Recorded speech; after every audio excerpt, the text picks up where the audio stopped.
국민의힘 지도부를 뽑는 전당대회가 역대급 흥행을 보이면서 후보 간 경쟁도 갈수록 치열해지고 있습니다. 한편 민주당은 이재명 대표의 체포동의안 표결 이후 후폭풍이 여전합니다. 계파 갈등이 노출되면서 지지자들 사이 갈등도 이어지고 있는데요.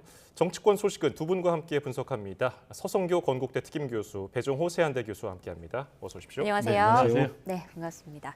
자, 먼저 내일 정부가 발표할 강제징용 해법 관련 내용부터 좀 짚어보고 주요 정치권 이슈로 넘어가겠습니다. 이제 내일 우리 정부가 먼저 강제징용 배상 해법을 발표하면 일본 정부가 피해자에 대한 사죄 등의 방안을 발표할 그런 전망인데요. 자, 이번 한일 양국의 협상안의 골자들 우리 서 교수님께서 좀 정리를 해주실까요? 예, 뭐 내일 구체적으로 정부에서 발표하는 내용을 들어봐야 되겠지만 네. 그동안 한일 관계 굉장히 지금 갈등 대립 관계에 있었는데 이거를 해결하기 위한 어떤 정부의 고민과 노력 이게 상당히 많이 반영될 것 같습니다. 이제 문제 몇 가지 과제는 남아 있는데 피해 당사자들 그다음 국민들이 얼마나 이 내용을 수긍하고 동의하느냐 이런 이제 과제가 남아 있긴 합니다. 예. 첫 번째로는 우리 일제 강제징용 103 문제에 대해서 2018년 우리 대법원이 판결이 나기는 했지만은 직접적인 일본 전범 기업이라고 일컬어지고 있는 일본 제철, 미쯔비시 중공업이 손해를 배상하고 있지 않는데 제3자 변제 방식으로 그러니까 일본 기업들부터 우리가 좀 수혜를 받던 뭐 포항 제철이라든지 이런 기업들이 있지 않습니까? 네. 이 기업들이 혜택 받은 부분에 대해 가지고 기금을 내고 이 기금을 행안부 산하에 있는 일제 강제 동원 피해자 지원 재단을 설립해서 거기서 피해자들을 배상 지원하겠다. 이게 첫 번째 아니고요. 예. 두 번째로는 이제 역사라는 것은 과거, 현재, 미래로 흘러가는데 한일 관계가 과거에 발목 잡혀서 미래로 가지 못하고 있다. 그래서 한일 관계의 미래를 또 협력 구축하기 위해서 미래 청년 기금을 조성하는데 여기에 한국 기업들과 일본 기업들 개별 기업이 참여하기보다는 우리 정경련 같은 일본의 일본 경제인 단체 연합회가 있는데 여기서 출연을 해서 앞으로 한일 간의 미래를 개척하기 위한 청년 지원 사업 예를 들자면은 장학금 지원이라든지 한일 간의 청년 교류라든지 이런 활동을 하겠다. 이게 이제 두 번째 대안이고요. 마지막으로는 과거사에 대해서 일본이 어떤 입장을 발표할 것이냐 이게 대해서 관심이 많이 쏠리고 있는데 네. 일본 정부에서는 아무래도 좀 진정성 있는 사과가 필요하다. 이게 우리 국민들의 입장이거든요. 그래서 아마 1998년 김대중 대통령과 오부치 일본 수상관에 이루어진 선언 내용을 기본으로 해서 일본 기시다 총리가 과거 담화를 승계하겠다. 그리고 그 내용은 아무래도 과거사에 대한 통절한 반성과 마음으로부터 사죄가 하겠다. 이런 입장. 크게 봤을 때 이 세 가지가 이루어질 것이라고 봅니다. 윤석열 대통령 후보 때부터 이 김대중 오부치 선언을 개성해가지고 한일 관계를 미래 협력 관계로 재구축하겠다 이렇게 여러 번 선언을 했고 작년 7, 8월 달에 이 문제를 해결하기 위해서 민간협력위원회가 구성이 됐거든요. 그래서 미래지향적인 한일 관계 발전을 위해서 일본의 진정한 사과, 피해자 배상, 미래 발전 방안을 만들어내겠다 이야기했는데 내일 구체적인 내용을 보고 예. 가장 큰 변수는 직접 피해를 받았던 일제 징용 대상자들이 네. 이 부분에 대해서 어떻게 수용할 거냐, 그다음 한일 관계에 대해 가지고 국민들이 어떻게 수용할 거냐 이게 가장 큰 과제라고 보여집니다. 네, 골자 세 부분을 잘 정리를 해주셨는데 배 교수님 좀 첨언하실 내용 있으실까요? 일단 정부의 안이 사실상 내일 이제 발표가 될 텐데 문제는 좀 문의는 있는 것 같은데 알맹이는 빠졌다. 다시 정리하면 본질을 외면한 좀 졸속안이 아닌가 이렇게 좀 우려가 됩니다. 이 문제는 이제 결국은 우리 정부가 우리 대법원에서 일본의 강제징용 피해자들에 대해서 배상을 하라라고 이제 판결이 나가지고 지금 한일 관계가 굉장히 교착된 그런 상태 아니겠습니까? 일본이 이제 수출 규제를 통해서 보복을 나오면서 한일 관계가 계속 교착 상태에 나왔는데 그러다 보니까 윤석열 대통령 또 윤석열 정부에서 새로운 한일 관계를 좀 만들어 보겠다라면서 내놓은 안인데 문제는 지금 세 가지 안이 촘촘히 좀 살펴보면은 네. 결국 이제 우리가 피해자인데 지금 우리가 피해 배상을 하는 그리고 이제 가해자인 일본의 전범 기업들은 사죄도 빠지고 또 배상에도 빠지는 이런 문제. 이렇게 되다 보니까 지금 과연 피해자들이 이 안을 받아들일 것인지, 두 번째는 또 국민들의 정서가 이걸 용납할 것인지, 그렇게 되다 보면은 제2의 한일 위안부 합의 같은 그런 꼴이 될 수 있단 말이에요. 그래서 미래로 한일 관계가 새롭게 나아가자라는 취지는 좋은데 오히려 한일 관계가 미래로 더 나아가지 못하고 악순환에 좀 그런 이제 수렁에 빠지지 않을까라는 좀 우려가 됩니다. 네. 예, 두 분 말씀을 들어보면은 해법을 둘러싸고 이게 여러 가지 논란이 예상이 되는데 정부는 한일 관계에 방금 말씀하신 미래를 강조를 했습니다. 김성한 국가안보실장 얘기 잠깐 듣고 오시죠. 한일 관계가 이제 새로운 시대로 접어들기 위해서는 역시 미래 세대가 가장 중요할 것 같습니다. 청년 세대, 미래 세대들이 양국 관계의 새로운 시대를 열기 위해서 어떠한 역할을 할 수 있을지 또 어떠한 그런 잠재력을 축적해 나갈 수 있을지에 관해서 양측 경제계라든지 다양한 어떤 그 분야에서 기여할 수 있는 방안 이런 것들을 협의 중에 있는 것으로 알고 있습니다. 예, 이 한일 간에 주고받은 협상안 다른 것을 다 차치하고 다 양보하더라도 미래를 위한다면은 이게 해법이 될 수 있을까요? 네, 이제 과거를 정리하고 현재의 문제를 해결하고 그다음 이제 가야 될 것은 이제 미래 방향이거든요. 그런 측면에서 아직 조금 구체적인 내용은 밝혀지지 않았지만 미래 청년 기금을 통해서 이제 미래 세대가 한일 간의 과거사를 딛고 새로운 협력 관계를 조성하겠다. 이거는 이제 바람직한 방향이라고 보여지는데 그러면 그 미래 청년 기금을 뭐 어떤 액수로 그다음에 매년 어떤 활동을 통해서 어떻게 지원해 가지고 어떤 성과를 낼 것이냐 이런 좀 구체적인 내용들이 필요할 것 같다 이런 생각이 듭니다. 이제 올해가 우리가 8월 15일이 되면 광복 78년이 되는데 아직도 한일 관계가 역사적으로 또 정치적으로 이렇게 발목을 잡고 있거든요. 뭐 크게 이제 세 가지 부분인데 이제 강제징용공 문제, 아까 교수님 말씀하신 위안부 문제, 그 다음에 일본이 자꾸 독도를 자기 땅이라고 주장하는 영토 문제, 이 세 가지가 한일 간의 가장 큰 문제인데 예. 이런 이슈들을 이제 과거에 있던 일들은 과거대로 정리를 하고 미래에는 대화를 통해서 협력을 통해서 풀어나가자 이런 게 조금 필요한 같은 생각이 들고요.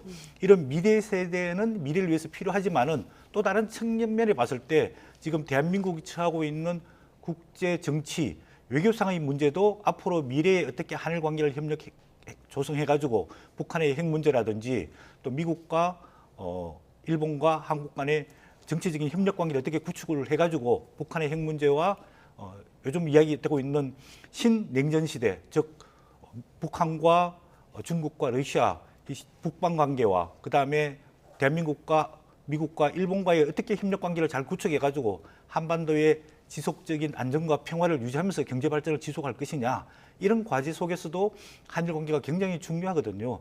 그래서 좀 여러 가지 큰 틀에서 미래 관계를 구축할 필요가 있다고 보여집니다. 네.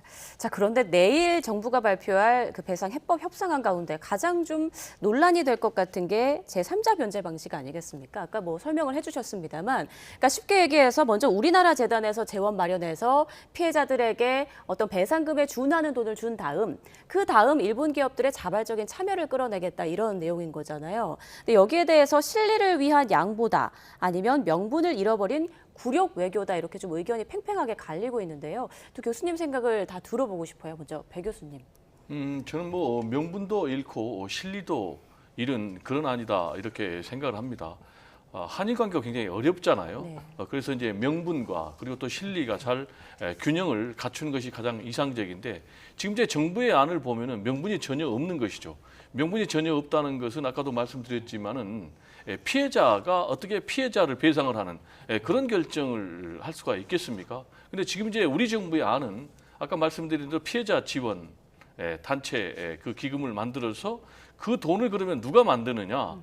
우리나라 기업들이 그걸 만든단 말이에요. 예. 최소한 제가 볼 때 이게 최소한의 명분을 갖추기 위해서는 이런 이제 피해자 지원 기금 재단에 일본의 기업도 참여해야지 그게 최소한의 어떤 조건을 갖추는 것이다. 이렇게 생각을 한단 말이에요. 근데 지금 전혀 일본의 기업들은 과거의 만행에 대해서 사죄 또는 이제 배상에 참여하지 않기 때문에 전혀 명분을 잃었고, 그다음에 이제 이렇게 명분을 잃은 그런 안이 과연 앞으로 한일 관계에 실리를 가져오겠는가? 지금 이제 당장 일본 같은 경우는 지금 우리나라에 대해서 수출 규제를 하고 있는데, 여기에 대해서도 우리가 반발해가지고 WTO에 제소를 했는데, 먼저 WTO를 제소한 것을 취소를 하면은 자신들도 지금 수출 규제를 해제하겠다라는 이제 그런 입장이란 말이에요. 그래서 이거는 이제 굉장히 잘못됐고, 아까도 말씀드렸듯이 이게 이제 정권 차원에서 합의를 한다고 문제가 해결되는 건 아니에요.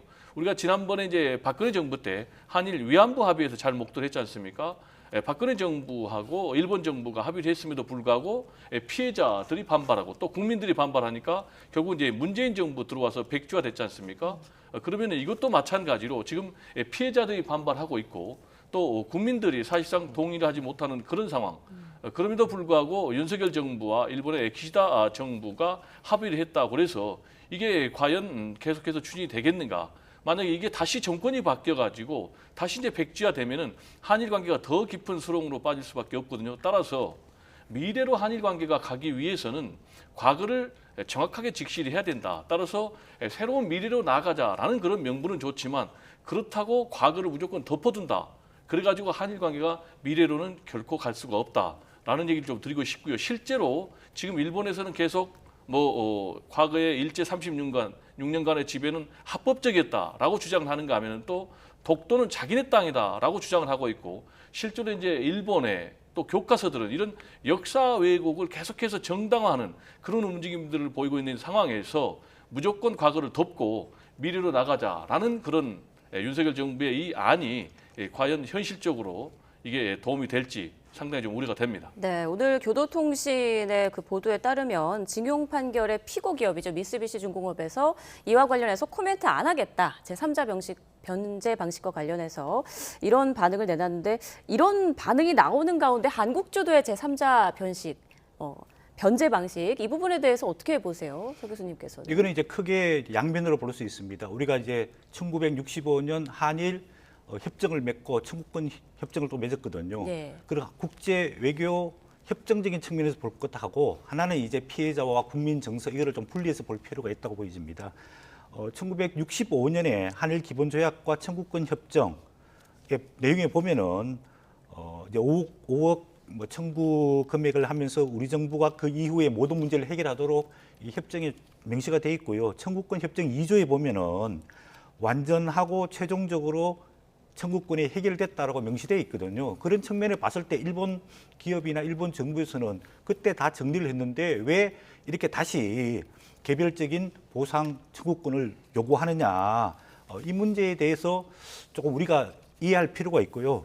그다음에 3조에 보면은 그 이후에 문제가 발생하게 되면은 대한민국 정부가 외교적 해결을 시도하고 만약에 외교적 시도를 통해서 해결되지 않을 경우에는 중재위원회에 제소를 해가지고 해결하도록 이 프로세스가 다 규정이 되어 있습니다. 네. 사실상 보면은 그동안에 대한민국 정부가 이 문제를 적극적으로 해결하기 위해 가지고 피해자들을 설득하기 위해서 노력도 상당히 부족했고 또 구체적인 대안 마련에도 좀 부족했다고 보여지는데 이제는 이거를 이제 근본적으로 해결할 필요가 있다고 보여집니다. 그래서 가장 중요한 것은 첫 번째로 피해자들이, 이거는 이제 보상이 아니고 배상 문제거든요. 네. 본인의 권리가 침해된 것에 대해서 침해한 당사자가 침해당한 피해자에 대해서 보상을 해줘야 되는데 그거는 이제 개별 개인적 차원이고 국가 간에는 외교적으로 1965년에 이렇게 정리가 됐단 말이에요. 그러면은 이 문제를 근본적으로 해결하기 위해서는 대한민국 정부가 나서서 직접 당사자 간에는 국제정치적으로 해결할 수 없으니까 제3자 변제 방식을 통해 가지고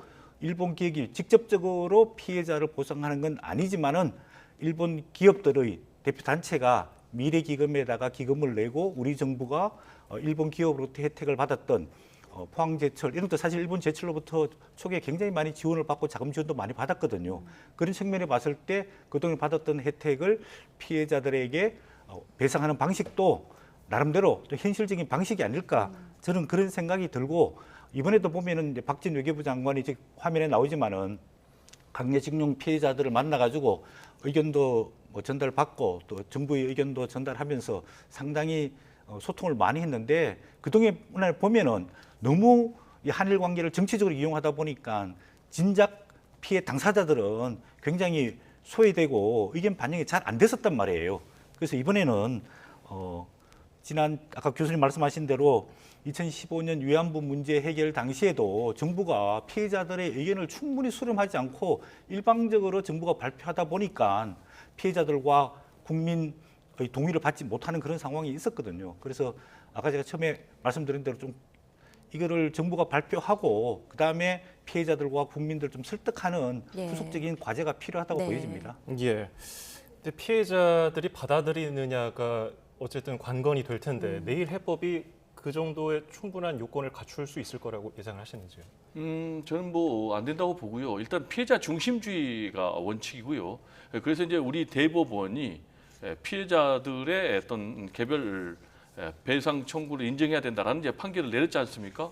그럼에도 불구하고 만약에 정부 간의 합의에 의해서 계속해서 나아갈 경우는 이제 우리나라 대법원의 판결을 이제 무력화하는 그런 문제가 있고요.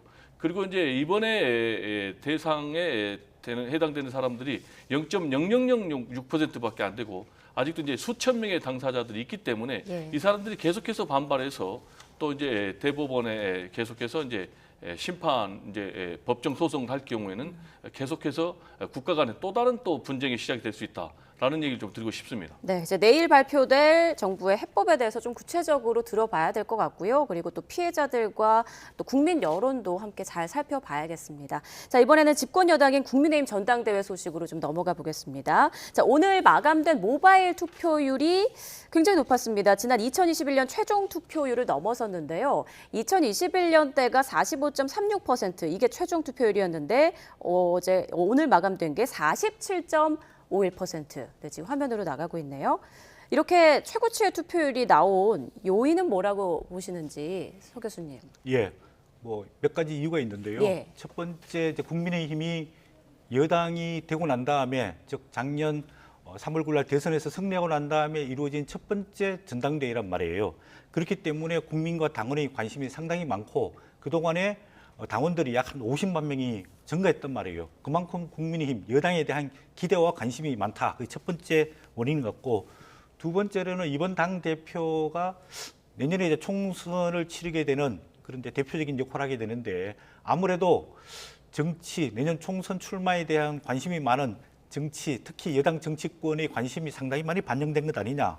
그러면서 이제 후보들 간의 경쟁이 굉장히 치열해졌다. 그게 이제 두 번째 배경이 될 것 같고 세 번째로는 이번에 당대표 컷오프를 통과한 후보자 4사람이 각각 고유한 정치적 스펙트럼을 갖고 있거든요. 뭐 예를 들자면 김기현 후보는 정통 보수적인 기반을 갖고 있고 또 황교안 후보는 약간 뭐라 그러죠? 우리가 소위 말하는 오른쪽에 치우친 보수적인 표심을 갖고 있고 그다음 안철수 후보는 약간 중도 표심을 갖고 있고 천하람 후보는 2030, 40 청년을 대변해서 쉽게 말하면은 조금 중도와 보수 전체를 망라하는 그런 후보들이 이번에 컷오프를 통과해서 진출했기 때문에 각각 지지하는 당원들 관심이 상당히 높아진 것 아니냐 이런 생각이 드는데 오늘까지 47.5% 예. 약 40만 명 정도가 투표를 했습니다 벌써.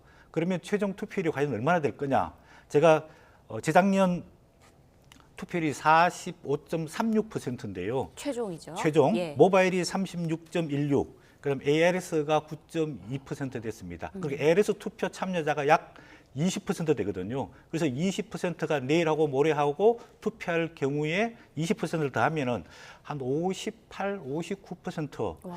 60%에 육박하지 않을까 이런 예. 생각이 들면서 역대 여당, 야당 전당대회 최고의 투표율을 기록하지 않을까 그런 생각이 들거든요. 작년 8월 달에 있었던 민주당 전당대회도 권리당원 투표율이 한 37%밖에 안 됐거든요. 역대 정당들의 전당대회 책임당원 그 참여 투표율이 약 한 40% 초반이었는데 이번에 국민의힘 전당대회 상당히 당원들과 국민의 관심을 끌면서 흥행하고 있는 것 아니냐 그런 판단이 듭니다. 예, 지금까지 투표율이 47.51%. 죄송합니다. 높은 투표율에 대해서 캠프별로 어쨌든 본인들에게 좀 유리하게 해석하려는 측면이 있는 것 같은데 어쨌든 당원들이 지난 전당대회 때 비해서 한 2.5배 정도 늘었잖아요. 그렇습니다. 이준석 대표 체제 이후에 그만큼 또 늘었는데 이게 이번 전당대회에서 변수가 될 수 있을까요? 뭐 상당 부분 변수가 되겠지만은 전체적으로 지금 여론조사하고 유사한 그런 결과가 나올 것이다 이렇게 봅니다. 대략 전체적인 여론조사를 보면은 지금 이제 김기현 후보가 45% 플러스 마이너스, 또 안철수 후보가 대략 뭐 한 25% 플러스 마이너스, 천하람 후보가 한 15% 플러스 마이너스, 그리고 또 황교안 후보가 한 10% 플러스 마이너스 이렇게 나오는데 지금 이제 모바일 투표가 역대 최고 47% 기록했고요. 또 ARS를 뭐 한 10% 정도 잡으면은 대략 뭐 전체적으로 한 57%에서 플러스 마이너스 정도의 투표를 기록할 것으로 보이는데 이번에 이제 현장 투표는 없어요. 네. 그렇다면은 전체적으로 현장에서 변수는 사라지기 때문에 여론조사 결과가 그대로 갈 것이다. 다만 이제 달라질 수 있다라는 부분은 여론조사 대상하고 실제로 이제 이 전당대회 투표 대상자가 좀 다르기 때문에 일반적으로 친윤세가 강세를 보인다면은 김기현 후보의 득표율이 좀 상당 부분 올라갈 가능성도 있다. 그렇게 될 경우에는 과연 김기현 후보가 1차에서 과반을 득표할 수 있을지도 지켜봐야 되겠고요. 그리고 이제 굉장히 ARS 모바일 투표가 굉장히 강세를 보인다라는 것은 아무래도 이제 디지털 좀 친화적인 2030 젊은 사람들의 표심이 상당 부분 반영된 것 아니냐. 그리고 말씀하신 대로 이제 젊은 사람들의 표심이 상당 부분 늘었거든요. 지난번 전대 11%에서 17%로, 그리고 또 수도권 같은 경우 32%에서 37%로, 또 반대로 영남권의 비중은 상당 부분 좀 줄었기 때문에 이런 부분에서도 상대적으로 천하람 후보, 이준석계의 대표적인 주자 아니겠습니까? 천하람 후보의 좀 지지율이 강세를 보일 것이다. 그렇다면 만약에 안철수 후보가 오히려 좀 지지율이 하락한다면 20% 밑으로 떨어진다면은 김기현 후보가 1차에서 승부를 결정지을 가능성도 있다. 그렇지만은 안철수 후보가 25% 플러스 마이너스를 그대로 유지한다면은 1차에서는 승부가 나지 않고 2차 결선 투표까지 갈 가능성이 남아 있다. 이렇게 전망이 됩니다. 네. 자, 내일과 모레 ARS 투표가 진행이 되고요. 8일 이제 전당대회 당일인 건데 서 교수님께서는 어떻게 생각하세요? 결선 투표까지 갈 거라고 보세요? 1차에서 끝날 거라고 보세요? 저는 뭐 제가 조사를 안 했기 때문에 정확하게 판단을 할 수 없는데 저는 1차 투표에서 50% 넘어서 끝나지 않을까 그런 생각이 듭니다. 왜냐하면은 지금 교수님 말씀하셨지만 뭐 수도권에서도 상당히 그 당원 가입이 많이 늘었고 뭐 2030 또 상당히 많이 늘었는데 대부분 윤석열 대통령 지지하는 층 여당이 됐기 때문에 당원이 기대 심리를 가지고 많이 입당했을 거라고 판단이 되거든요. 그리고 예전에 역대 전당대회를 보면은 초기에 표심을 결정하고 쉽게 말하면 이제 조직표들이 굉장히 많습니다. 이 조직표들이 어제 오늘 투표를 많이 했는 걸 보면 저는 윤석열 대통령 국정 운영 뒷받침하기 위한 김기현 후보를 지지해야 된다. 당을 안정화시켜야 된다. 이런 여론이 상당히 많이 반영돼 있을 것이라고 봅니다. 아까 뭐 전당대회 당일날은 예전 같으면은 한 10,000명 정도 핵심 대의원들이 투표를 하게 돼 있거든요. 근데 이번에는 뭐 보니까 이 투표하는 그 모바일도 한 1분 만에 간단하게 투표할 수 있게끔 굉장히 간편화되어 있는 것 같아요. 그렇기 때문에 이게 꼭 2030만 투표를 많이 했느냐 아니면 수도권이 또 투표를 많이 했느냐 그것보다는 전통적인 당원이 많은 50, 60, 70들이 투표를 더 많이 했을 수도 있거든요. 그런 측면에 봤을 때 이게 어느 지역 또 어느 세대별로 투표를 많이 했냐 이 투표율이 보도가 안 되고 있는데 그거를 보면은 대충 추측성 판단할 수 있는데 지금으로 봤을 때는 전당대회 국민의힘 전통 당원들이 투표율이 높다는 것은 결국 당을 생각하고 윤석열 대통령 국정운영 뒷받침을 해야 되겠다라는 당원들이 판단이 많은 것 아니냐. 그렇게 본다면은 1차에서도 50% 간신히 넘기면서 결선 투표 가지 않을 가능성도 있다고 보여집니다. 예, 서 교수님은 이렇게 예측을 해주셨는데 만약에 그 1위 득표자가 과반을 얻지 못해서 결선 투표에 가게 된다면 3, 4위 표가 어디에 갈 것이냐 이것도 좀 초미의 관심사 아닙니까? 합종 연행 같은 거는 어떻게 전망하십니까? 제가 볼 때는 뭐 자연스럽게 연대가 이루어질 수밖에 없겠어요. 왜냐하면은 김기현 그리고 황교안 두 사람의 성격이 굉장히 비슷하지 않습니까? 정통 보수 후보를 자처하고 있단 말이에요. 따라서 황교안 후보가 결선에 진출하지 않을 경우에는 황교안 후보가 여론조사에서 한 10% 정도의 지지를 받고 있는데 그 지지층의 대부분은 그대로 제가 볼 때는 김기현 후보에게 갈 가능성이 높고 그리고 또 반면에 지금 뭐 안철수 후보 같은 경우는 맨 처음에 이제 친윤으로 시작했지만 지금 사실상 비윤으로 지금 포지셔닝을 하고 있고 그리고 또 천하람 후보 같은 경우는 뭐 시종일관 윤핵관을 때리면서 반윤 행보를 하고 있기 때문에 두 사람의 지지층도 자연스럽게 결선 투표에서는 하나가 될 가능성이 높단 말이에요. 네. 그런데 지금의 여론조사 추세가 계속 이어진다면은 결국은 이변은 없다.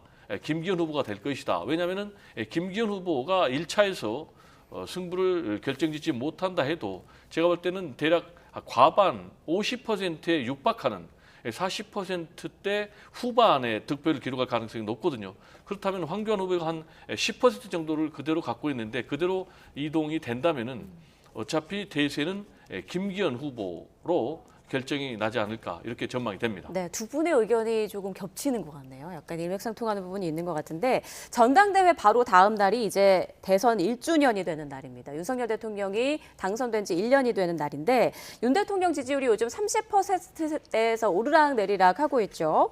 대선 1년 지난 지점에서 지지율 한번 평가를 좀 해보고 싶은데요. 서 교수님은 어떻게 지금 보고 계세요? 네.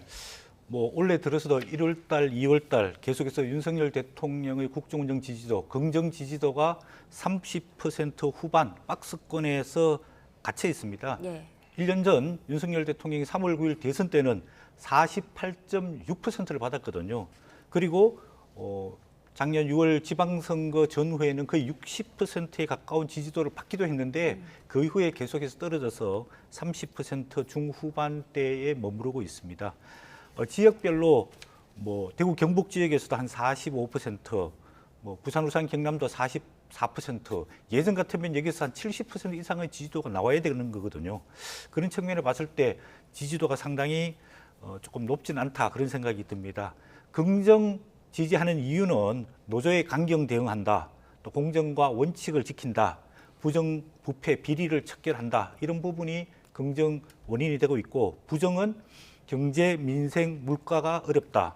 그다음 인사 문제가 있다. 최근에 정순신 국가수사본부장 임명 같은 내용들이죠. 그다음 외교 문제 이런 것들이 있다고 일거되고 있는데 제가 봤을 때는 윤석열 대통령의 국정운영 지지도는 약간 구조적인 문제가 있는 것 같습니다. 왜냐하면 첫 번째로는 이게 절대적인 여소야대 국면이거든요. 민주당이 169석의 절대 과반 이상의 의석을 갖고 있어서 사실 윤석열 정부가 출범하고 난 다음에 제대로 정부 조직법도 통과가 되지 못하고 여러 가지 법들이 통과되지 못해가 제대로 된 국정 운영을 못하는 측면이 첫 번째 있는 것을 인정을 해야 될 것 같고 두 번째로는 지금 경제가 굉장히 어려운데 이게 우리나라 경제뿐만 아니라 지금 세계 경제가 다 어렵거든요. 예.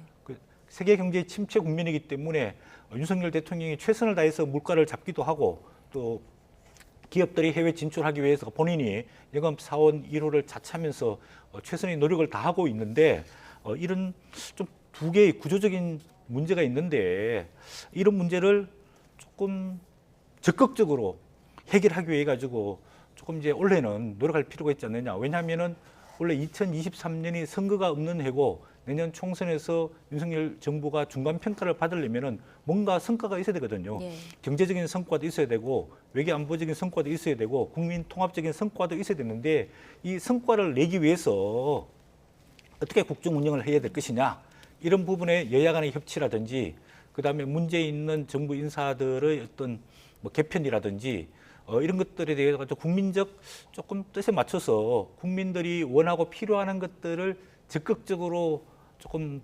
실행하면서 국정 운영 지지도를 좀 관리할 필요가 있지 않느냐 그런 생각이 듭니다. 예, 국민의힘 전당대회가 끝나면 이제 내년 4월에 있을 총선으로 정치권의 이목이 쏠릴 텐데요. 윤 대통령이 이 지지율이 30%대에서 왔다 갔다 하는 것을 좀 타개하려고 개각을 준비하고 있는 거 아니냐 이런 전망이 있던데 여기에 대해서는 어떻게 보고 계십니까? 네, 이제 개각 요인이 좀 있다고 봐야 되겠어요. 일단 5월 10일이면은 이제 윤석열 정부 출범 1주년을 맞거든요. 근데 지금까지 윤석열 대통령이 한 번도 개각을 단행하지 않았단 말이에요. 국면 전환용 개각은 없다라면서 이제 한 번도 단행을 안 했기 때문에 일단 뭐 5월 10일 전후해 가지고는 개각을 할 가능성이 굉장히 높다 이렇게 보여지고요. 특히 이제 두 번째로는 이번 이제 3월에 국민의힘 지도 체제가 이제 새롭게 개편이 되지 않습니까? 그러면서 또 총선을 준비하는 그런 이제 체제로 돌입하기 때문에 자연스럽게 개각과 함께 총선 모드로 갈 가능성이 높습니다. 그리고 또 이제 대통령실에 출마자들이 있기 때문에 대통령실도 이제 재편될 가능성이 높고요. 그리고 또 이제 이상민 행안부 장관이 지금 이제 탄핵 소추안이 국회에서 가결돼 가지고 헌법재판소의 그 결과에 따라서 또 개각 요인이 생길 수도 있고요. 또 이제 국가보훈처가 보훈부로 승격을 했기 때문에 이것도 뭐 작은 개각 요인이라고 할 수가 있겠습니다. 가장 중요한 것은 만약에 개각을 단행을 한다면은 과연 한동훈 법무부 장관이 깜짝 총리로 발탁이 될 것인가 안 될 것인가 이게 이제 굉장히 초미의 관심사인데 예. 지금 이제 정치권의 호사가들은 굉장히 가능성을 높게 보고 있어요. 그 이유는 이제 여권의 새로운 좀 간판이 필요하다. 그래서 한동훈 법무장관을 젊은 총리로 발탁을 해서 윤석열 대통령의 국정 장악 능력을 좀 높이겠다라는 이제 그런 포석. 또 하나는 이제 총선에서 새로운 수도권의 간판이 좀 필요한데 한동훈 법무장관을 총리로 발탁해서 총선에 간판으로 좀 쓰겠다. 더 나아가서는 후계 구도까지 염두엔 그런 포석으로 좀 사용하겠다라는 그런 부분이 있기 때문에 첫 번째는 과연 예상대로 5월 전후에서 개각이 있을지 그리고 한동훈 법무부 장관이 총리로 발탁이 될지 좀 지켜봐야 되겠습니다. 네. 자, 남은 시간 동안에는 이제 민주당 분위기를 좀 볼 텐데요. 이재명 대표 체포동의안 표결 이후에 이제 당내 갈등이 커지고 있는 민주당 정당 지지율도 하락했습니다. 그래픽으로 좀 자세히 보도록 하겠습니다. 지금 전당대회 흥행 여파와 또 지지율이 상승 국면인 국민의힘과 달리 더불어민주당 보시면 지금 29%포인트로 나왔습니다. 20%대로 지지율이 떨어졌는데 아무래도 당 내용이 좀 영향을 미쳤다고 볼 수 있겠죠? 네, 상당히 큰 영향을 미쳤다라고 볼 수 있습니다. 민주당이 뭐 6개월 만에 지지도가 20%대로 떨어졌는데 물론 이제 작년 대선 뭐 직후 또 지방선거 때에도 20% 후반대를 유지했습니다만은 다시 30%를 유지하다가 20% 후반대로 떨어진 것은 상당히 충격적이라고 보여지고요. 지난주에 비해 가지고 5% 포인트가 하락을 했습니다. 단기적으로 봤을 때는 굉장히 큰 폭의 하락이라고 볼 수 있는데요. 특히 이제 서울, 충청 이런 지역에서 상당히 지지율이 많이 하락을 했습니다. 가장 큰 원인은 아무래도 첫 번째로는 야당다운 역할을 제대로 못한다. 뭐 이런 국민적 비판이 클 것 같습니다. 왜냐하면 윤석열 대통령 지금 국정 운영 긍정 지지도가 30% 후반이고 부정 지지도가 50% 후반이란 말이에요. 그러면 그 50% 후반대의 반대표를 야당이 흡수를 해야 되는데 그 지지를 흡수를 못하고 있는 것은 야당답게 제대로 역할을 못하고 있는 게 첫 번째 이유고 두 번째로는 뭐 거기다가 이재명 민주당 대표의 개인적인 사법 리스크가 지금 결부돼 가지고 지난번에 체포 동의안도 압도적 부결이 아니라 간신히 부결됐고 또 그저께는 선거법 위반 혐의로 법정에 출두하고 있단 말이에요. 계속해서 이재명 민주당 대표의 개인적 사법 리스크가 진행되면서 민주당에 대한 이미지가 떨어질 뿐만 아니라 이재명 대표의 사법적인 처리 문제를 두고 당내 갈등, 즉 집안 싸움을 하고 있는 게 민주당 지지자들 입장에 봤을 때는 별로 마음에 들지 않을 겁니다. 그래서 앞으로 그럼 어떻게 될 거냐? 만약에 이재명 민주당 대표가 과감한 정리정돈을 하면은 괜찮겠지만 그렇지 않으면은 네. 계속해서 민주당 지지율이 상당 부분 하락하지 않을까 이런 생각이 듭니다. 예. 그런데 민주당 내부 갈등은 여전히 시끌시끌하고요. 이재명 대표는 체포동의안 표결 이후에 학교 급식실을 찾기도 했고 오늘은 인천 현대시장 화재 현장에 찾아가서 민생 활동을 계속하고 있는데 친명계 비명계 가리지 않고서 이재명 대표를 만나서 소통하겠다 이런 얘기예요. 그러면 앞으로는 이런 내홍 상황이 어떻게 전개될까요? 앞으로는 이제 그런 내용 상태가 더 심화될 가능성이 높겠죠. 왜냐하면은 이미 이제 지난번에 체포동의안 표결 과정에서 이탈표가 무더기로 나왔지 않습니까? 최소 31명에서 38명 정도의 이탈표가 나왔는데 그럼 이제 이분들 같은 경우는 지금 이재명 대표에 대해서 상당히 좀 불만이란 말이에요. 아직 이제 노골적으로 드러내지는 않았지만 상당히 샤이 비이재명 내지는 반이재명 그런 표들이라고 봐야 되겠는데 이재명 대표에 대해서 앞으로 검찰 수사는 대대적으로 지금 확전이 될 것이 지금 예상이 돼 있는 상황 아니겠습니까? 예. 쌍방울 대북 송금 수사에 이어서 백현동, 정자동. 그럼 그 과정에서 또 추가로 구속영장이 발부가 청구가 될 것이고, 그럼 또 체포동의안 표결 절차를 밟아야 될 거거든요. 그러면 그 과정에서 또 한 차례 내용이 좀 우려가 되고, 그리고 또 검찰이 기소를 할 경우에는 지금 민주당 당헌에 보면은 직무가 당직이 정지되도록 돼 있단 말이에요. 그러면 그걸 둘러싸고 또 친명 대 비명의 갈등이 있을 것이고, 그리고 또 만약에 지금 공직선거법 관련해서 재판이 진행 중에 있지 않습니까? 만약에 1심에서 유죄가 나온다면은 예. 비명계에서 더 노골적으로 반발할 수밖에 없는 그런 상황. 그럼에도 불구하고 지금 이재명 대표 같은 경우는 말씀하신 대로 당내 소통을 통해서 또 민생 현장 행보를 통해서 현재의 위기 상황을 극복하겠다. 당 대표직을 내려놓는 이런 일이 없다라는 입장에서 그런 당 내용이 더 앞으로 더 깊어질 가능성은 남아있다. 이렇게 전망이 됩니다. 네, 알겠습니다. 두 분 말씀은 여기까지 듣겠습니다. 지금까지 서성교 건국대 특임교수, 배종호 세한대 교수와 함께했습니다. 고맙습니다. 네, 감사합니다.